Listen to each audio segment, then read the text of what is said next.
Bismillahirrahmanirrahim. Assalamu alaikum. I am Professor Dr. Mahamuda Begum, Professor and Head, Department of Anatomy at the Women's Medical College, Mokbajar, Dhaka. Welcome my dear students for joining this class. I pray to Allah subhanahu wa ta'ala save you and your family. This class is continuation of the second week of development. Today I would like to let you know about the different events those are occurred during day 11 to 13. Day 10 is same as the day 9 and day 14 is the same as the day 13. So my discussions from day 11 to day 13. So start the day 11 to day 13. Second week of development. Before start today's session, I would like to memorize the previous class. What are the events occur day 8 and day 9?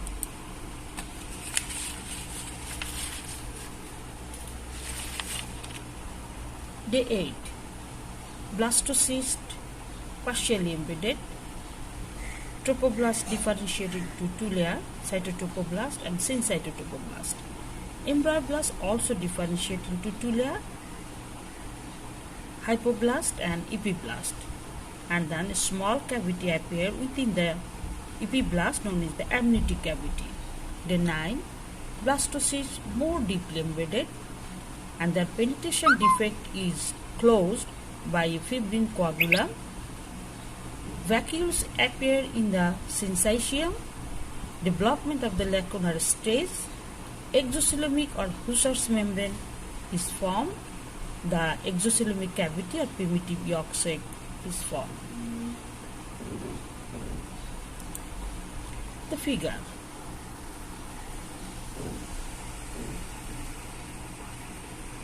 Day 8. The embryo partially embedded. This is the endometrium, functional layer of the endometrium of uterus. This is the capillary, and the embryoblast is differentiated into two, epiblast and hypoblast. And tropoblast also differentiates, cytotropoblast and syncytotropoblast. And there is a cavity within the epiblast known as the amniotic cavity. And this is day 9. New event, that is a membrane, Husser's membrane is formed. This is the cells comes from the hypoblast and this deeply embedding the embryo, and this is the penetration defect is covered by fibrin coagulum. And main event in the syncytotropoblast, that is the vacuole, a small vacuole.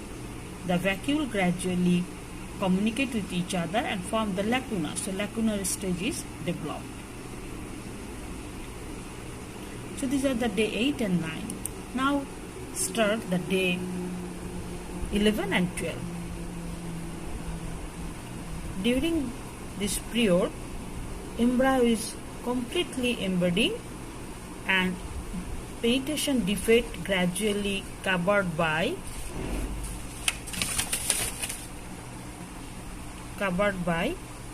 lining epithelium of the uterus. This is the lining epithelium of uterus. For this reason, the blastocyst protruded towards the lumen. There is a protrusion towards the lumen. In the meantime, the embryonic side, the syncytium, there is a lacuna connected with each other and form intercommunicating network. And these are the intercommunicating network. These are particularly evident at the embryonic pore. Abembryonic pore is still there is a lined by cytotropoblast. This is the line by cytotropoblast. So even there is intercommunicating network formed, and particularly formed in the embryonic pole, intercommunicating network, and embryonic pole is still, they consist mainly of the cytotropoblast. This is the cytotropoblast and intercommunicating network. The cell of the cytotropoblast penetrate deeper in the stroma of the uterus and erode the endothelial lining of maternal capillary. This is the capillary. They can erode the maternal capillary, the cell of the cytotropoblast. This capillary congested and dilated and is known as the sinusoid. The sinusoid present in the stroma of endometrial layer, functional layer of the endometrium of uterus, and this sinusoid is connected with the lacuna. This is the interconnecting network. They can ultimately they communicate with the sinusoid of endometrium of uterus. Now, the lacuna, syncytium lacuna continuous with the sinusoid. Gradually, the interconnecting lacuna, they can continuous with the sinusoid. So, maternal blood enters the lacunar system. And tropoblast, this syncytial layer, continuous erode the more and more sinusoid. So maternal blood begins to flow through the tropoblastic system and now establish the utero-placental circulation, because tropoblast in future form the placenta and this is the uterus. So circulation is the utero-placental circulation. It is very important event that day 11 and 12. Questions: how the utero-placental circulation is formed? So which layer is responsible? Syncytiotropoblast, because their formation of the intercommunicating network which gradually connect with the sinusoid, because the erode the endothelial layer of the sinusoid by the syncytial cell. In the meantime, a new population of cell appear in between the cytotropoblast and exocoelomic cavity. So, in the meantime, there is a new population of cell appear in between, externally the cytotropoblast, internally exocoelomic cavity. And this cell arise from the yolk sac and form loose connective tissue known as the extraembryonic mesoderm. It comes from the exocoelomic membrane or the yolk sac, and this cell is known as the extraembryonic mesoderm, and this cover all over the side of the tropoblast, that is the amniotic cavity, yolk sac cavity, which all are surrounded by the extraembryonic mesoderm.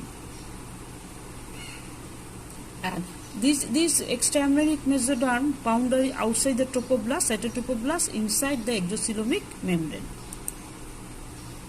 This extraembryonic mesoderm then differentiated into two layer. Those are lining the cytotropoblast and amniotic cavity. This is the amniotic cavity and cytotropoblast. This is the line. It is known as this region, and along the region, this is known as the somatopleuric mesoderm. Amnion, this is the amnion. This is the amnion, and the cytotropoblastic, all over the cytotropoblastic layer. This is the somatopleuric mesoderm, and lining the yolk sac, this is the inner. This is known as the splanktopleuric mesoderm. So extraembryonic mesoderm divided into two outside is the somatopleuric, which the inner part of the cytotrophoblast and amnion, and those are the close to the yolk sac. This is known as the splanchnopluric mesoderm. So extraembryonic mesoderm lining the cytotrophoblast, and the amnion, that is somatopleuric, and the yolk sac known as the close to the yolk sac known as the splanchnopluric mesoderm. So extraembryonic mesoderm again divided into two: somatopleuric mesoderm and extraembryonic mesoderm. In the meantime, the present the large cavity. This is the large cavity. The large cavity, and this cavity become confluent and form a new space. They form a new space which compress the yolk sac cavity towards the inner side, and they form a new cavity. This cavity, they form a new cavity. It is known as the chorionic cavity. So new cavity is the chorionic cavity is formed.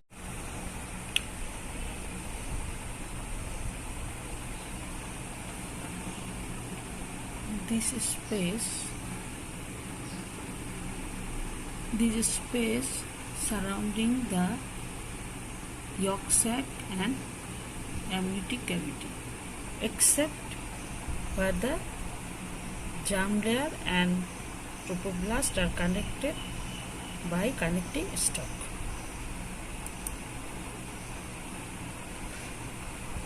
Now complete the day 11 and 12.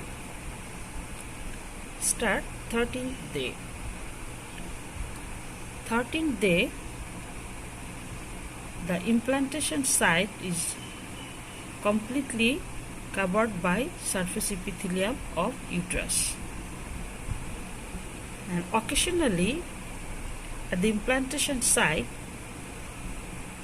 bleeding occur due to the result of increased blood flow into the lacunar space. Occasionally bleeding occur, and because this bleeding occur near the 28th day of menstrual cycle, so it may be confused with normal menstrual bleeding, and therefore it causes inaccuracy in determining the expected delivery date. So this is the most important clinical correlation of 13th day. 13th day, there may be some bleeding passing through the vagina at the implantation site near the 28 days of the menstrual cycle, normal menstrual cycle. So, and most important feature, day 13th, the trophoblast is characterized by villous structure. This is the trophoblast. The trophoblast is characterized by the villous structure. That is the cytotrophoblast locally proliferated, and penetrate in the syncytotrophoblast, so it is surrounded by the cytotrophoblast. This cell column is known as the villi, and it is the primary villi.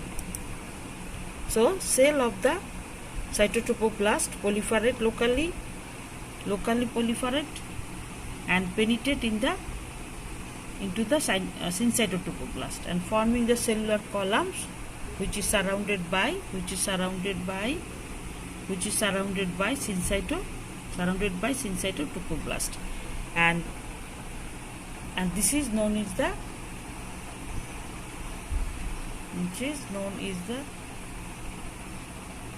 primary villi. So cellular column with covering the syncytial covering, syncytotrophoblast is surrounded this column. This is known as the primary. So these are oral questions. The composition of the primary villi. Primary villi is composed inner cytotrophoblast and outer syncytotrophoblast. This is the column known as the primary villi.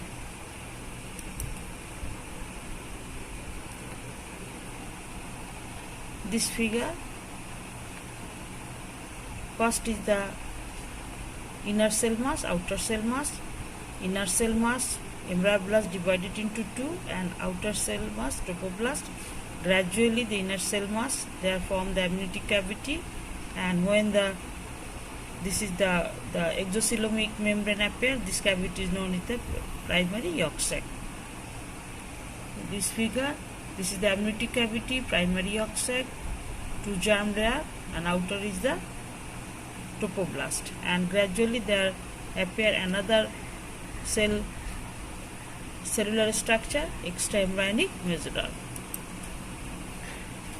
Important information: the growth of the bilaminar discs is relatively slow in comparison with trophoblast, and there the disc measurement about 0.1 to 0.2 millimeter.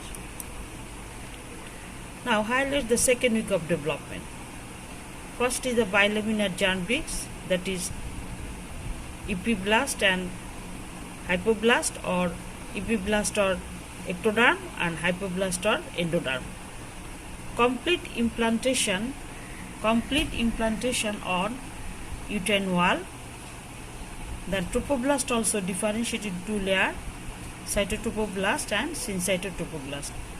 Two cavity form, amniotic cavity and extraembryonic coelomic cavity or chorionic cavity, and two layers of the extraembryonic mesoderm, somato and splanchnopluric mesoderm, and beginning of the utero-placental circulation. Utero-placental circulation.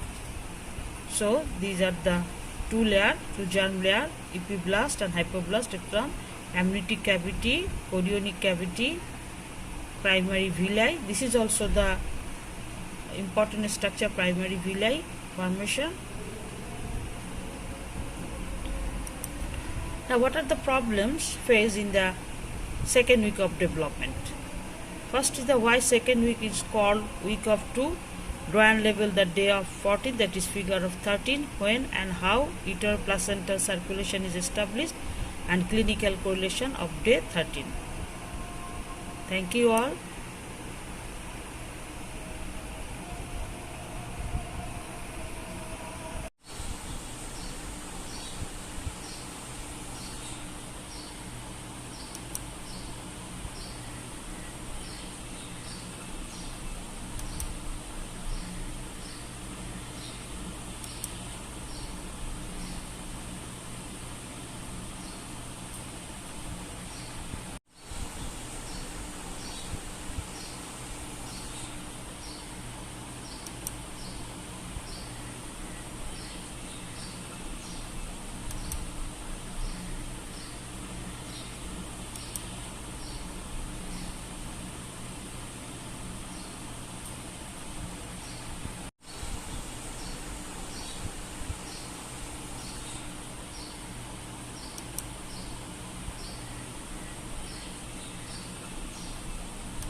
Condition of the endometrium during the second week of development.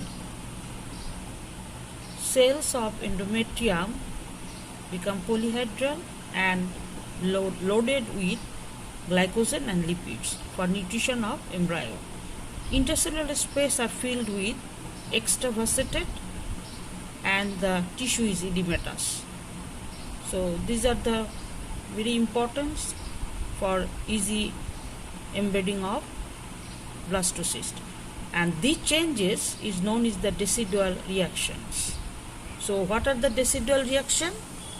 First, the endometrium cell become polyhedral and loaded with glycogen and lipid, extracellular space filled with extravasated and tissue is edematous. And these reactions at first are confined to the area immediately surrounding the implantation site, but soon occur throughout the endometrium.